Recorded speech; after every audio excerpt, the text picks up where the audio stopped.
शुक्ला जी एक शिक्षक थे और इस समय उनका ट्रांसफर हुआ था। वे सब बल्लमगढ़ से मायापुर जा रहे थे। आज उनका एक नए घर में प्रवेश था। सफर करते करते शाम हो चुकी थी और चारों तरफ अंधेरा छा चुका था।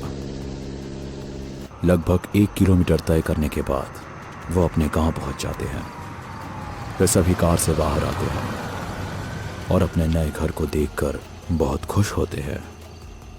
लंबा सफर तय करने के कारण सभी लोग बहुत थक चुके थे, इसलिए सभी अपने अपने कमरे चुनकर सोने चले जाते हैं।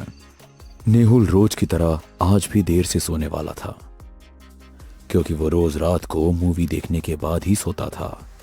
मोबाइल पर वीडियो देखते देखते उसे समय का कुछ पता ही नहीं चला कि कब 12 बज गए। तभी नेहुल का दरवाजा बजता है, लेकिन नेहुल वीडियो में इतना व्यस्त था कि उसे कुछ सुनाई ही नहीं दे रहा था। तभी दरवाजा तेजी से बजता है। आवाज सुनकर नेहुल कान पर से हेडफोन हटाता है तो कोई आवाज नहीं आ रही थी।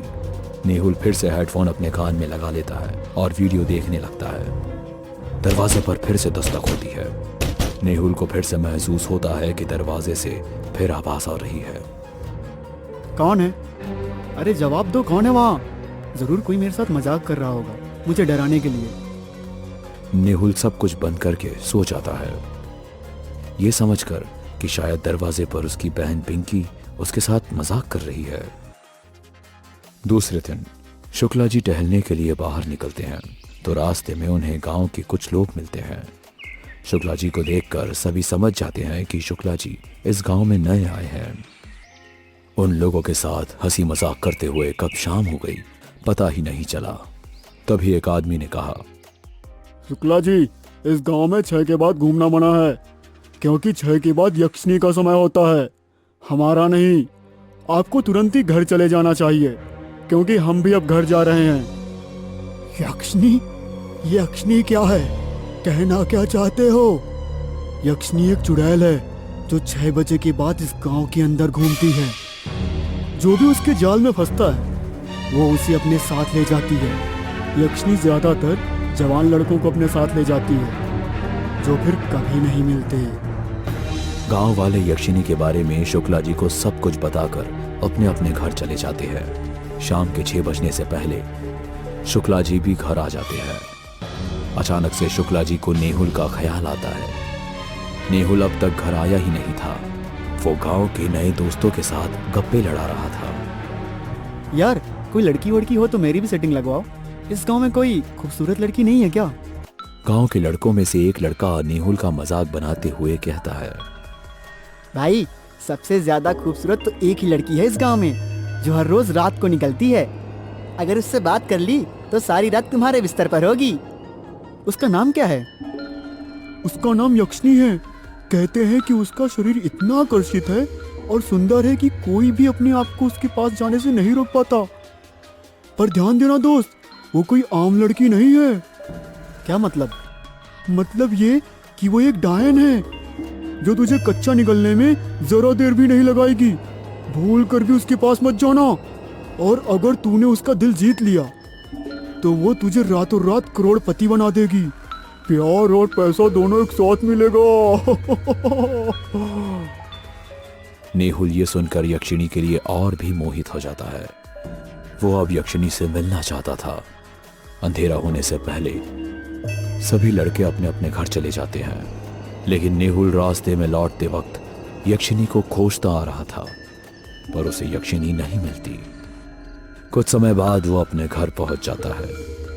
घर पहुंचने के बाद नेहुल को बहुत डांट पड़ती है। नेहुल चुपचाप अपने कमरे में चला जाता है और यक्षिणी को मन ही मन याद करने लगता है, क्योंकि उसका ध्यान उस यक्षिणी पर अटका पड़ा था। तभी खिड़की के बाहर से पायल की आवाज आती है। नेहुल पायल की आवाज सुनकर उत्साहित होकर खिड़की के बाहर देखता है। उसने देखा कि एक जवान लड़की लाल रंग के जोड़े में बाहर अंधेरे में चल रही है। नेहुल उसे देखकर खुद को रोक नहीं पाया, क्योंकि वो लड़की सच में बहुत खूबसूरत और मनमोहक थी। उसका सौंदर्य किसी भी नर को आकर्षित करने के लिए काफी था। नेहुल भी उसके सौंदर्य में आकर्षित हो जाता है। नेहुल दौड़कर दरवाजा खोलता है और बाहर चला जाता है। वो लड़की बिल्कुल उसके सामने खड़ी हुई थी। उस लड़की को देखकर उसका मन बहकता जा रहा था। वो बस यही चाह रहा था कि एक पूरी रात के लिए वो लड़की उसके बिस्तर पर हो। वो लड़की अंधेरे में आगे चलती जा रही थी। नेहुल भी उसके पीछे पीछे मोहित होकर चलता जा रहा था। थोड़ी दूर जाने के बाद लड़की एक पेड़ के पास जाकर गायब हो जाती है। नेहुल उसे तड़पती आंखों से ढूंढने लगता है, पर वो लड़की कहीं भी दिखाई नहीं दी। अचानक अंधेरे में से एक कोने से कुत्तों के रोने की आवाज आने लगती है। कुत्तों की आवाजें सुनकर नेहुल होश में आ जाता है, जैसे वो कुछ जानता ही नहीं कि वो अब तक क्या कर रहा था और यहाँ क्यों आया है। ये कौन सी जगह है और मैं यहाँ कैसे आया? नेहुल घने जंगलों से आने वाली आवाजें सुनकर घबरा जाता है। उसकी आंखों में अब डर था।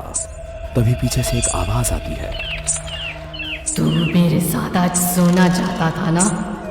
आज चल मेरे साथ, तुझे मैं जन्नत की सैर कराती हूँ।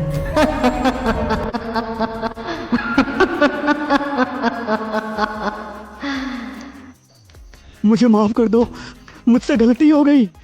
मैं आइंदा फिर से कभी तुम्हारे बारे में गलत नहीं सोचूंगा। डर मत, मैं तुझे कुछ नहीं करूंगी। मैं भी तुझे पसंद करती हूँ। मुझे तेरे जैसे ही किसी नौजवान की तलाश थी। नेहुल को खुद समझ नहीं आ रहा था। वो बस डरा हुआ यक्षिनी को देखे जा रहा था। यक्षिनी उसे धन दौलत देने का लालच देती है। मैं तुझे दुनिया की सारी खुशियां दूंगी। पैसा, घर, गाड़ी, बंगला, जो तू चाहेगा वो मैं तुझे दूंगी। बदले में मुझे तेरा साथ चाहिए। तुझे हर रोज मेरे साथ सोना होगा। नेहुल हवस भरी निगाहों से उसे देखता है और लालच में आकर यक्षिनी की बात मान लेता है। उसे फिर एक बार कहती है, मैं एक बार तेरी जिंदगी में आ गई तो मरने के बाद भी तुझे मेरा बनकर रहना होगा। नेहुल को उस वक्त सिर्फ ऐश और आराम नजर आ रहा था, इसलिए वो बिना कुछ सोचे समझे उसकी हर बात मान लेता है।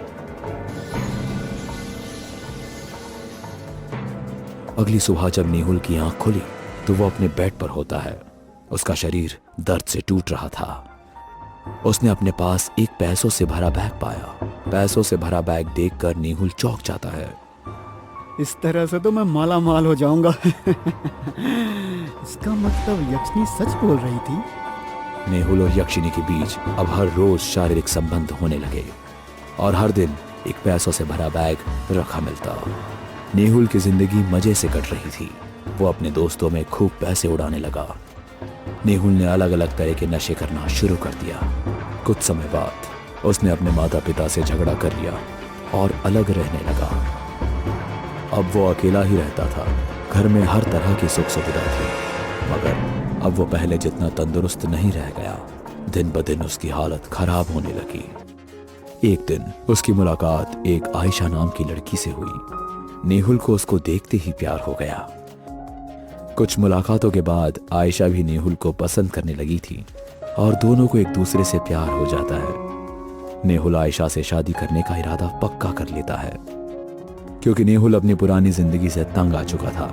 अब वो यक्षिनी से छुटकारा पाना चाहता था।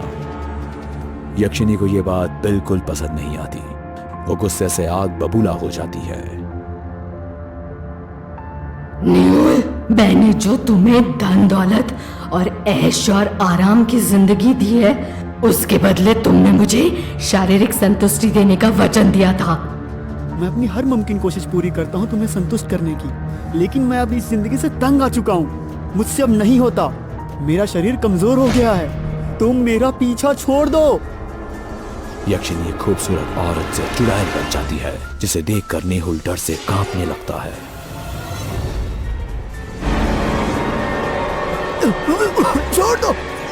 छोड़ दो मुझे। मैं अच्छी तरह जानती हूँ कि अब तेरा दिल किसी और पर आ चुका है। अब तू देख मैं क्या करती हूँ।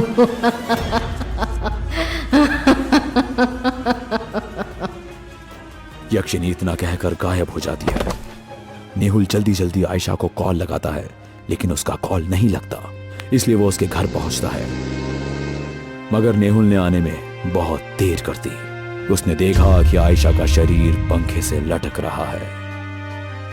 वो दौड़कर उसके पैरों को थाम लेता है, पर उससे कोई फायदा नहीं होता, क्योंकि उसकी सांसें पहले ही थम चुकी थी और शरीर ढीला पड़ चुका था। नेहुल जोर जोर से रो रहा था। वहीं एक कोने में खड़ी यक्षिनी उसे देखकर मुस्कुराए जा रही थी। मेरी वजह से इस बेकसूर को क्यों मारा तूने? तू सिर्फ मेरा है, मेरा। तुझे मुझसे कोई छीन नहीं सकता। जो कोई हमारे बीच आएगा, मैं उसको जिंदा नहीं छोड़ूंगी। मैं अब और तेरा गुलाम बनकर नहीं जी सकता। इतना कहकर नेहुल ने अपनी जेब से पिस्टल निकाली और खुद को शूट कर दिया।